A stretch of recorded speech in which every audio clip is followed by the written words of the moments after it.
Good evening for everyone. గోరింటాక్ అనేది మహిళలకు సౌభాగ్యంగా ఆచరిస్తారు పెట్టుకుంటూ అనేది. కాకపోతే దీనికి చాలా రీజన్స్ ఉన్నాయి. ఆయుర్వేదంలో కనుక గోరింటాకుని తీసుకుంటే అది చలువకి సూచనగా వాడతారు. ఈ గోరింటాకు బిళ్ళల్లాగా నూరి ఆ పొడితో చిన్న గోళీలు చేసి జ్వరానికి వాడతారు. అలానే కాళ్ళల్లో వేడి పోవటానికి, చేతుల్లో అరిచేతుల్లో వేడి పోవటానికి ఇది ప్రత్యేకంగా వాడతారు.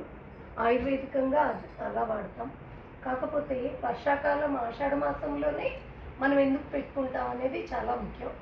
వర్షాకాలంలో ఎన్నో జర్మ్స్ వస్తుంటాయి. మనం తడిలోకి వెళ్తుంటాం, నీళ్ళల్లోకి వెళ్తుంటాం.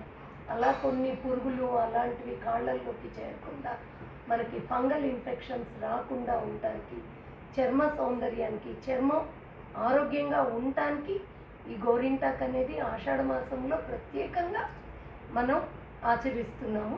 సో ఇప్పుడు అందరం కూడా ఈ సౌభాగ్యాన్ని మనం చక్కగా వేడుగ్గా జరుపుకుంటూ గోరింటాకు పండగ చేసుకుంటూ మహిళలందరూ కూడా చాలా బాగా ఎంజాయ్ చేస్తున్నాము. ఇది తరతరాలు ఇలానే మన పిల్లలకు కూడా వెళ్ళేలాగా అందరూ చూడాల్సిన బాధ్యత ఎంతో ఉంది.